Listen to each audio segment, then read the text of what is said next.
ಹೆಂಗಸರು ಕೆಲವೊಂದು ಸಿಗ್ನಲ್ ನೀಡಿದಾಗ ಅವಳು ನಿಮ್ಮ ಹತ್ತಿರ ಬರಲು ಬಯಸುತ್ತಾಳೆ ಅನ್ನೋದು ಸ್ಪಷ್ಟವಾಗುತ್ತದೆ. ಇಂದು ನಾವು ಒಂದು ಸೆನ್ಸಿಟಿವ್ ಆದರೂ ಅಗತ್ಯವಾದ ವಿಷಯದ ಬಗ್ಗೆ ಮಾತನಾಡೋಣ, ಅವಳು ಯಾವಾಗ ದೈಹಿಕ ಸಂಬಂಧಕ್ಕೆ ಹೆಚ್ಚು ಪ್ರಿಪೇರ್ಡ್ ಆಗಿರುತ್ತಾಳೆ ಎಂಬುದು.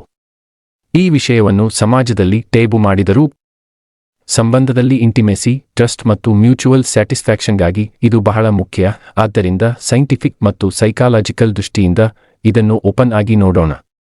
ಮೊದಲಿಗೆ ದೇಹದ ಸಿಗ್ನಲ್ಸ್. ವಿಜ್ಞಾನ ಪ್ರಕಾರ ಅವಳ ದೇಹದಲ್ಲಿ ಹೃದಯ ಬಡಿತ ಹೆಚ್ಚಾಗುವುದು, ಅಡ್ರಿನಲೈನ್ ರಶ್, ದೇಹದ ತಾಪಮಾನ ಏರುವುದು, ಸ್ಕಿನ್ ಫ್ಲಶಿಂಗ್, ಬಾಯಿ ಒಣಗುವುದು ಮತ್ತು ಸ್ನಾಯುಗಳು ರಿಲ್ಯಾಕ್ಸ್ ಆಗಿರುವುದು. ಇದು ವರ್ಕೌಟ್ ವಾರ್ಮ್ ಅಪ್ ಮಾಡಿದಾಗ ದೇಹ ರೆಡಿ ಆಗುವ ಹಾಗೆ. ಆದರೆ ಫಿಸಿಕಲ್ ರೆಡಿನೆಸ್ಗಿಂತಲೂ ಮೆಂಟಲ್ ರೆಡಿನೆಸ್ ಮುಖ್ಯ. ಅವಳು ಮನಸ್ಸಿನಲ್ಲೇ ಕಂಫರ್ಟಬಲ್ ಆಗಿರಬೇಕು. ನಿಮ್ಮ ಮೇಲೆ ಟ್ರಸ್ಟ್ ಇದ್ದಾಗ, ಸೇಫ್ ಅನ್ನಿಸಿದಾಗ, ಸ್ಟ್ರೆಸ್ ಇಲ್ಲದಿದ್ದಾಗ ಮತ್ತು ಎಮೋಷನಲ್ ಕನೆಕ್ಷನ್ ಇದ್ದಾಗ ಅವಳು ನಿಜವಾಗಿ ರೆಡಿ ಆಗಿರುತ್ತಾಳೆ. ಹೆಂಗಸರ ಮೂಡ್ ಅವರ ಸಂಪೂರ್ಣ ಎಕ್ಸ್ಪೀರಿಯನ್ಸ್ ಅನ್ನು ನಿರ್ಧರಿಸುತ್ತದೆ. ನಂತರ ಸರಿಯಾದ ಸಮಯ ಮತ್ತು ಎನ್ವಿರಾನ್ಮೆಂಟ್ ಕೂಡ ಪಾತ್ರ ವಹಿಸುತ್ತವೆ.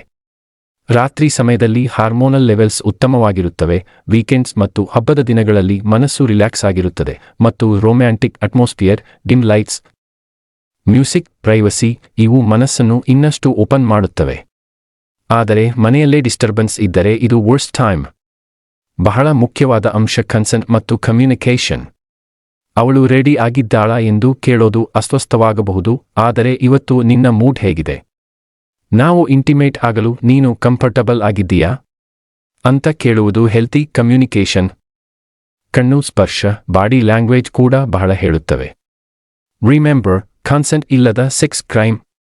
ಈ ವಿಷಯಗಳನ್ನು ಓಪನ್ ಆಗಿ ಮಾತನಾಡೋದು ಸಂಬಂಧಗಳನ್ನು ಹೆಲ್ತಿ ಮಾಡುತ್ತದೆ. ಹುಡುಗಿಯರು ನೋ ಅಂದರೂ ಎಸ್ ಅಂತ ಅರ್ಥ ಎಂದಿರುವ ತಪ್ಪು ಭ್ರಮೆಯನ್ನು ಸರಿಪಡಿಸೋದು ನಮ್ಮ ಜವಾಬ್ದಾರಿ.